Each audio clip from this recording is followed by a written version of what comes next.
Welcome to our show, Holding Ground. My name is Laura Richer. I'm a psychotherapist and the owner of Anchorlight Therapy Collective in Seattle, Washington. Each week, I'm joined by another therapist from the Anchorlight team to tackle important topics in mental health and psychotherapy. Our goal is to promote well-being by normalizing mental health challenges. We are here holding ground for you every Tuesday morning at 9:30 a.m. on KKNW. Good morning. Welcome to Holding Ground. My name is Laura Richer. I am the founder of Anchorlight Therapy Collective in Seattle, Washington. And today I am joined by my co-host, Michelle Mooney. Michelle is a licensed trauma and couples therapist at Anchorlight Therapy Collective. And we are here every Tuesday on 11:50 a.m. radio. And you can also find us anytime at the KKNW website or just search Holding Ground wherever you listen to your favorite podcast. So good morning, Michelle. Good morning, Laura, and good morning to our listeners. We appreciate you. Just a reminder, Laura, you're talking about past episodes. You can find those all on our website, anchorlighttherapy.com. We also have really good written content in our blogs. And then also, if you are interested in connecting with a therapist, you can see who we might have available and schedule a complimentary consultation. So this is the second part of our series on fear of abandonment versus fear of engulfment, part 2, and the final part. So to recap, in our first episode, we talked about what the fear of abandonment is, what the fear of engulfment is, how it presents and where it can all come from. So today we're first going to talk about how people who struggle with these things try to protect themselves through some dysfunctional actions. And these things are meant to intentionally push the other person away. Sometimes can look like this self-fulfilling prophecy or, oh, I'm never going to make it in a relationship. So then we inadvertently do things, right, to confirm that thought we have about ourselves. But really, these self-sabotaging behaviors work for people who have the fear of abandonment and their fear of loss of the relationship, and then fear of engulfment, right? People who fear getting too close. So Laura, what are some of these relationship sabotaging actions? So some of the things that someone might do unconsciously, they might not even realize that they're doing it and that they're sabotaging their relationship is, first of all, they might just have really unrealistic expectations. So they might feel like somehow the relationship is not valuable or is not serving them well if they don't feel amazing in it all the time. So maybe I'm in a relationship and I have feelings of anxiety coming up and I feel like, well, if the relationship was good, I certainly wouldn't have any of these feelings. Also, maybe unrealistic expectations around what somebody's going to, who's in a close relationship, would do for you. So maybe you expect them to answer your text 1 second after you send it, or you expect them to be available to you at all times, or maybe you expect that they're not going to have any emotional needs and you feel overwhelmed when they do. You have unrealistic expectations in some way. Absolutely. So then with that, you might act out in certain ways. And one of those things might be by intentionally starting arguments, picking fights with somebody. And I would say, what do you think about this, Michelle? I don't think people go, hey, you know what? I'm going to pick a fight with my partner just for funsies today. I think it more is they feel agitated. And so they're looking for a reason to make sense of that feeling. And they might start conflict. Yeah, exactly. It's like, the truth is often we're combating the emotions that we're having in the moment. Like, I don't like this feeling, right? So I'm going to keep attacking my partner because of it. And yeah, so intentionally starting arguments, right, is intentionally trying to create chaos and push that person away. And yeah, nobody's like, oh, you know what, I want to have a fight today. But these things can happen. And sometimes, couples, whether they have these fears or not, can start arguments if things aren't going well. Sometimes they'll start arguments just so they're connecting on some level, right? And that's, of course, we don't want to get to that point. Or people can have this idea of like, oh, if we're arguing, at least we have passion in our relationship. So there's all these reasons why that people will intentionally start these arguments, which of course are dysfunctional, right? It's not actually functioning in the way that we hope it would be. No, it's definitely going to be sabotaging. And then the other side of that is someone might not address anything negative. So they might avoid any sort of conflict. They might be unwilling to express anything that they feel might be received as being too needy or too anything. And they might just try to push away all negative emotion and for fear of losing the relationship. And what that's going to do is you're creating an obstacle for your partner being able to really know you. You're kind of putting on a facade to show up for the relationship. You're not bringing your whole self to the relationship, which sometimes people don't feel safe to bring their whole self to the relationship because they feel like they will be rejected. So they want to just stay on a superficial level and just keep everything super positive, which we love positive, but if to really know someone, all sides of them.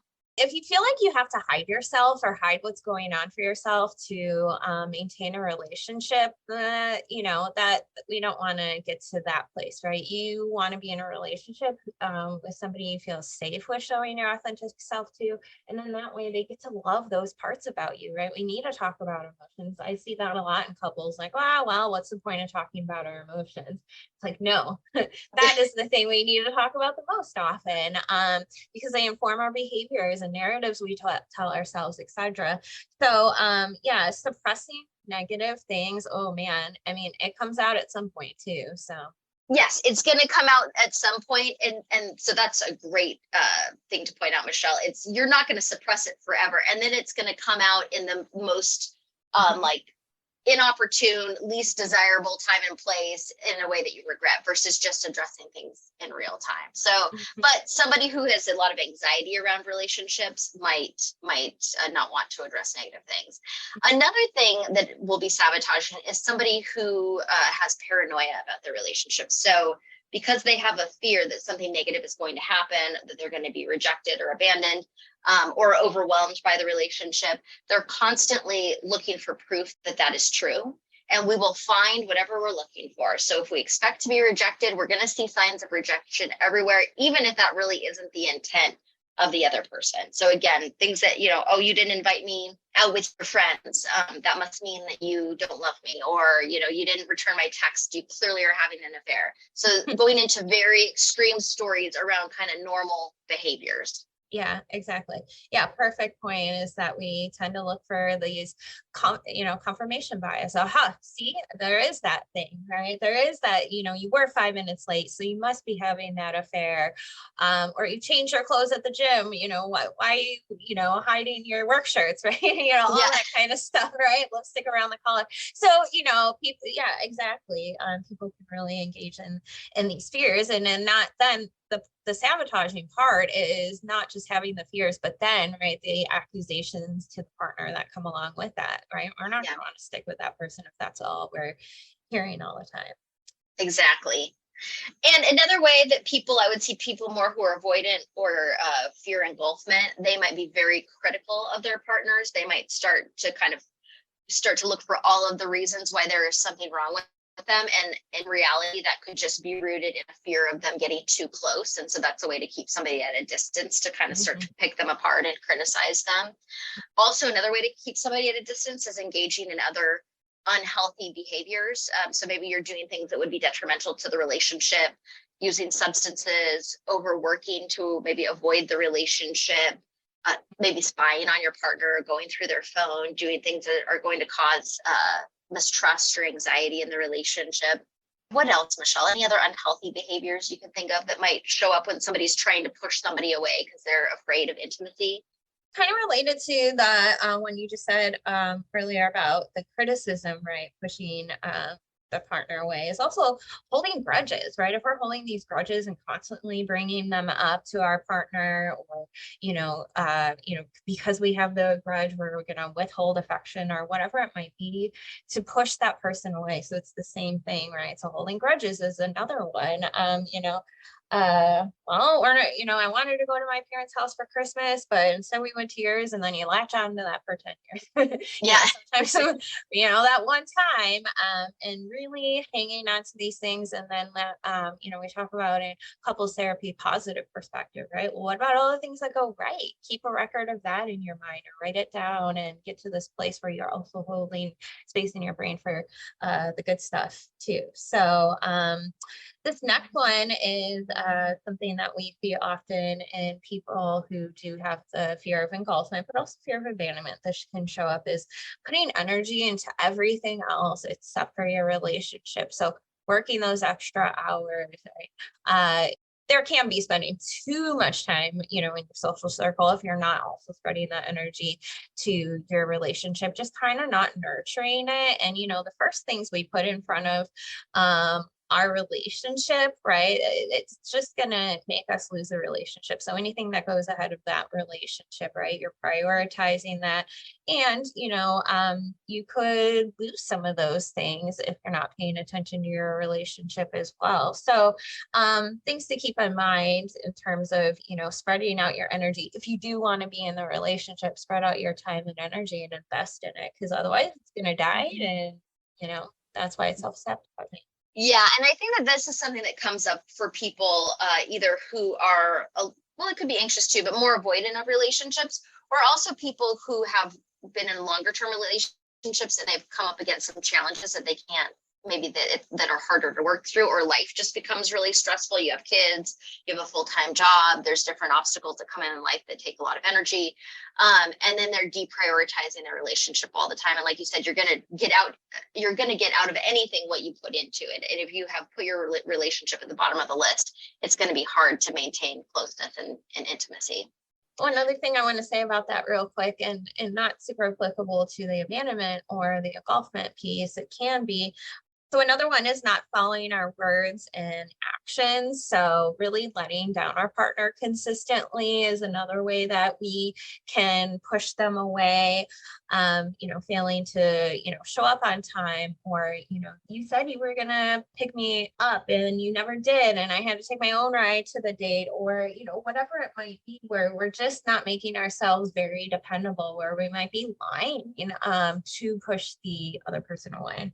Yes. And I think this can happen in some little things too that people don't think of, like it might be really significant if you didn't remember to pick me up from the airport, but I also might start feeling a lack of trust from somebody if they just were unreliable. Like you said, you were going to be here 20 minutes ago and you're consistently late for me, or you said that you were going to make sure that the garage was clean and it isn't. I mean, there could be small things where people, if I feel like I can't rely on you, there is some kind of distance that's being created there, even in the mundane things. So that's always something to kind of be aware of. Mm-hmm. And then the last thing I think is creating jealousy in the relationship.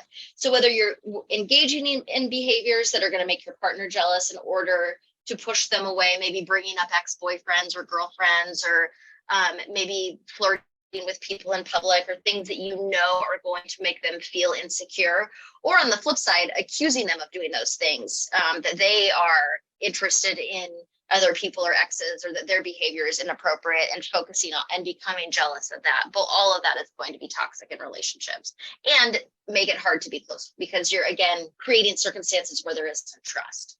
So what can someone do? I mean, this stuff shows up all the time in therapy, right, Michelle? We hear these things all the time from people who are struggling in their relationships. What can someone do if they identify with having these fears, or knowing that they're unintentionally or even intentionally sometimes engaging in these behaviors?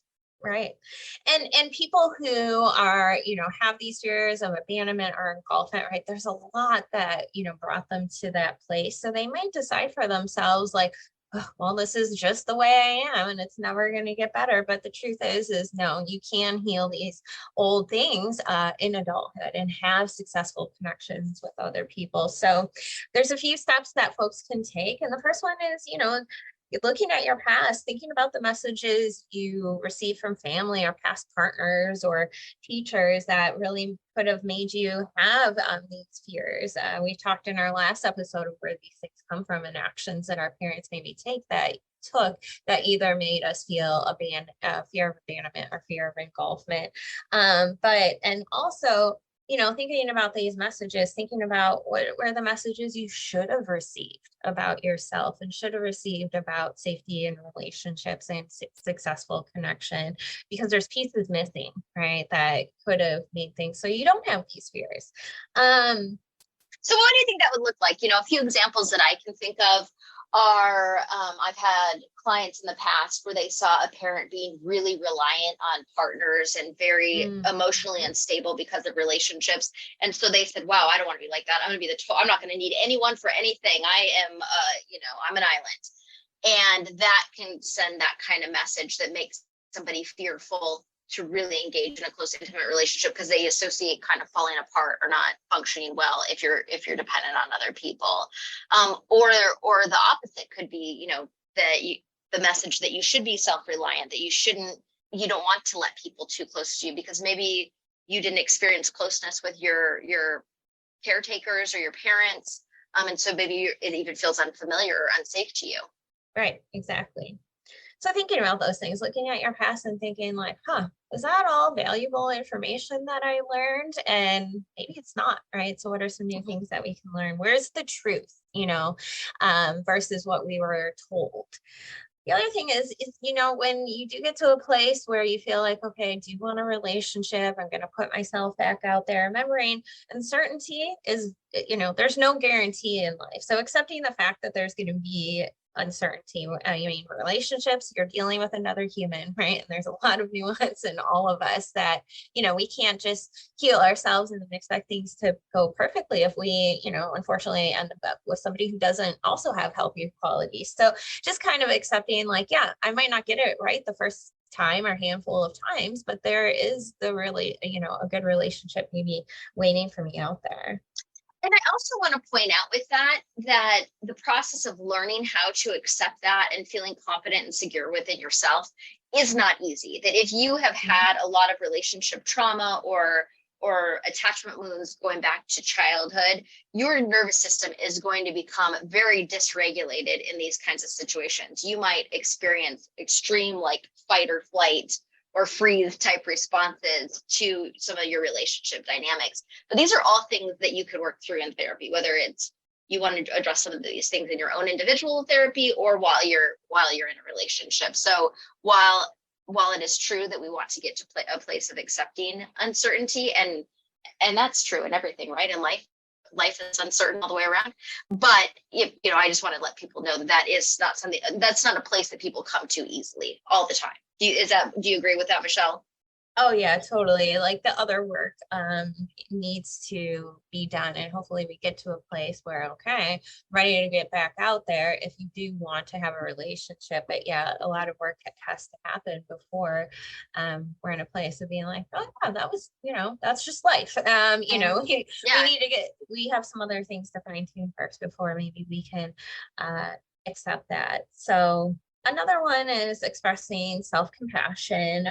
So it's really getting to a place where you accept your own value, because when these things can happen, we might not feel like we have much value or not, maybe don't have much value in a relationship. So once you really get to know that for yourself and really accept your value and worth, then you'll know rejection won't feel as crushing if it happens again, because you do have, there's these good parts of you, and maybe that person just didn't see it, but that doesn't feel as harsh anymore once we know our own value. Yeah, and I think that it doesn't negate the fact that when we're disappointed in relationship or something doesn't go the way that we wanted it to, that it's going to be painful no matter Mhm. what. But that when you feel more secure within yourself and you have established some good coping skills and you have some different ways of reframing different experiences, you don't go straight to, oh my gosh, I'm such a loser. I should have known it was never going to work out. But instead, you can go, hey, I had this experience. Maybe I'm disappointed, but I'm going to pick myself back up and move forward. It's a different. You can engage in different way in relationships in a more meaningful way.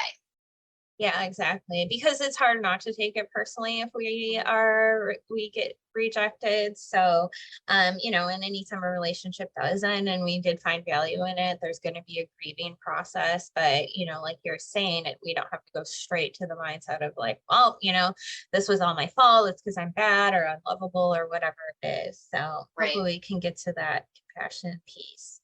Yeah. Um, And this is kind of related, this tuning into your own inner dialogue. So instead of, accepting self-criticism, try to catch yourself in these negative self judgments that you might have. Again, these like beliefs of, I'm never going to make it in a relationship, or gosh, relationships are so consuming and dangerous in that way. Really start to tune into that and challenge it a little bit. So things we can do with thoughts like this, or thoughts in general, is, comparing what is the evidence for you actually, let's say, being unlovable, versus also what's the evidence against that, right? What are the things that show you in life that you are lovable? Is this a reaction feeling, or is it a fact?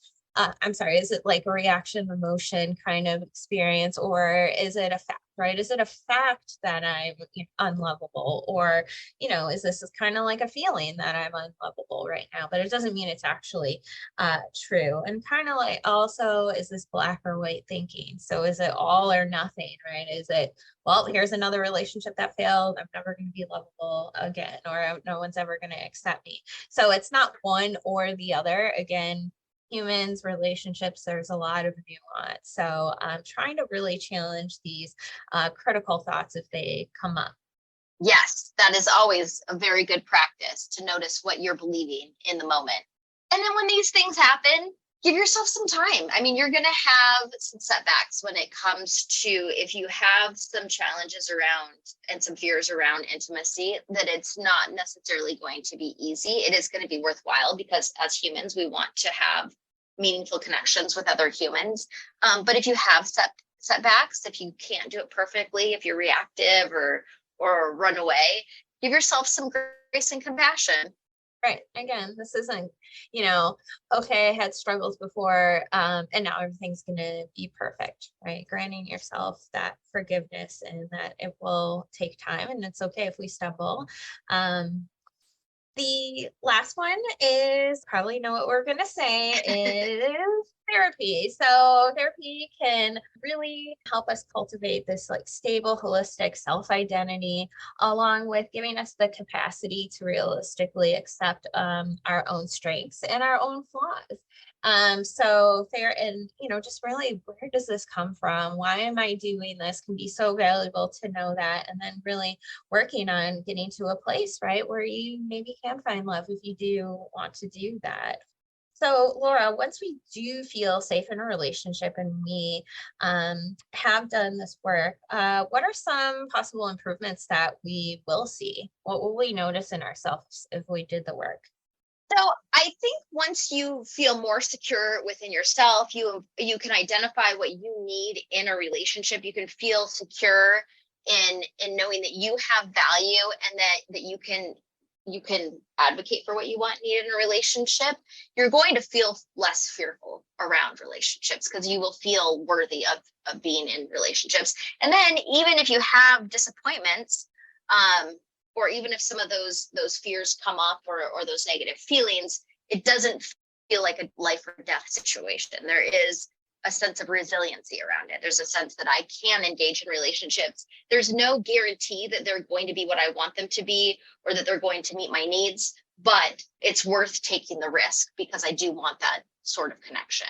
And like how we deal with that, disappointment. So, avoiding going into self-sabotaging behaviors for ourselves. So if a relationship is really difficult when it ends, we are in that grieving process. Hopefully when we do all this good work on ourselves, we're not immediately going to unhealthy coping mechanisms, whatever that might be.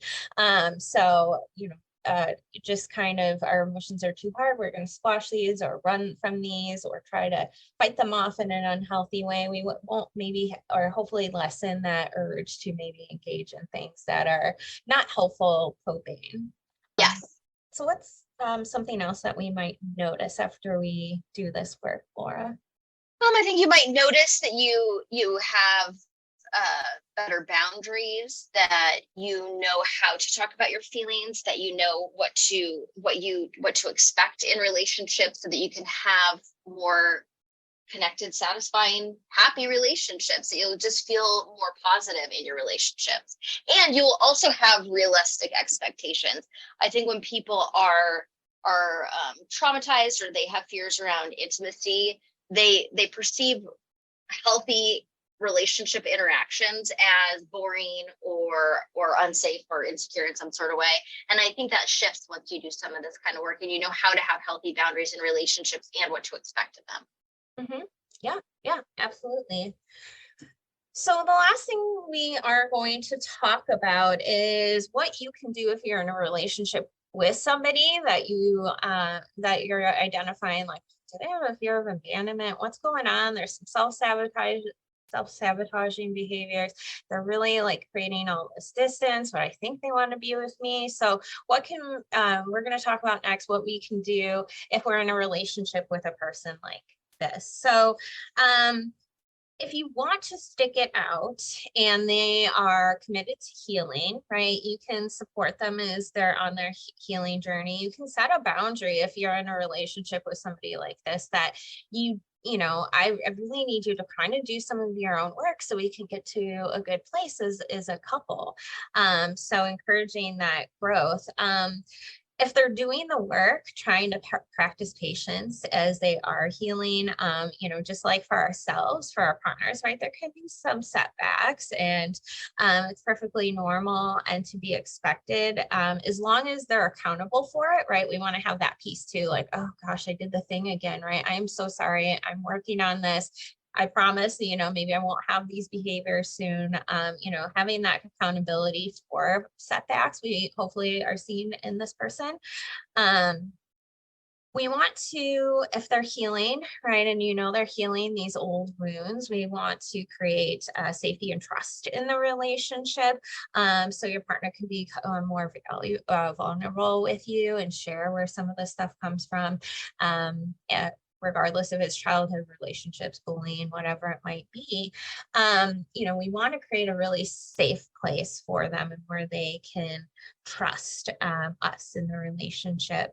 When these things happen, let's say some sort of reactive behavior, they're triggered in some sort of way, it's very hard to do this, but try not to react or take it personally with anger as they might be, again, it might look like they're trying to push you away, but if they're committed to this work in you, right, they can get past this. And so they're going to, again, make some missteps. Try not to take those personally or react to them. And the last thing is try not to assume the way this partner likes to be loved. So for example, if your partner has a fear of engulfment and you suddenly surprise them with, we're going to go on this vacation and I planned it all out, and maybe that person doesn't want to just be swept away on a vacation. Maybe this has happened a lot to them growing up, for example, that these decisions are being made in whatever context and they don't have any contribution, they don't have choice. So we want to make sure that we involve our partner in the end things so they can have again, a say. They feel like they're invited to the table to make these decisions. We don't want to just make assumptions around the fact that around how they might want to be loved. I think that is all such good feedback, Michelle. Great tips. And I also want to just interject here and say sometimes people just are not in a good space to be in a relationship. So I think the really key thing that, Michelle, that you said in all of this is if they are aware of what's happening and they are committed to doing the work to improve the relationship, to work together with you, to have a good relationship. If you're with someone who has a really intense fear of intimacy, and because of that, they are not able to show up for the relationship or to meet any of your emotional needs, it's also okay to recognize that this might not be a fit or a good time for this particular person. Right, exactly. Reflect on that. Is this the right relationship for me? Because you have the choice to leave if you need to. Yeah, I do. I have clients sometimes who will be like, well, I know there's all of these things that are happening, but this person had a really traumatic childhood, and I don't want to abandon them, and I think in the future they have the potential of being a good person. And all of that could be true. And if they're not aware of what is happening, or if they need to do their own personal work to be able to move forward in their life, and they're not ready to do that, there's nothing you as a partner are probably going to do to shift that. So it really has to be both people invested in the process. Yeah, because if you're sticking with somebody because, gosh, I don't want to trigger the own wounds. I mean, yes, we don't want to do that. But if you are managing your own behavior to manage their emotions, right? If you're changing your behavior just to make sure that they're okay, now you're abandoning yourself. Yeah. So you're not trying to abandon them, but now you're abandoning yourself. And Exactly. so, yeah. So and asking yourself, if you are in one of these relationships and you don't want to leave, like, okay, what's going on for me, right? What's some of my stuff that's making me feel like, okay, I should stay in a relationship that I'm not getting anything out of. Right. Yeah. Oh my gosh, Michelle, all good stuff. I can't believe we're out of time for today. That did go fast. Hopefully no one feels now that we're ending the relationship or the episode that we are abandoning them, because we will be back next week with some fresh content and a new episode. Yes. So please tune in next week for some more Holding Ground. Thanks for joining us. Thank you. Bye. Thanks for tuning in to Holding Ground. You can hear us here every Tuesday morning at 9:30 a.m. on KKNW. I'm Laura Richer at Anchor Light Therapy Collective. Find us online at anchorlighttherapy.com. And we'll see you next week.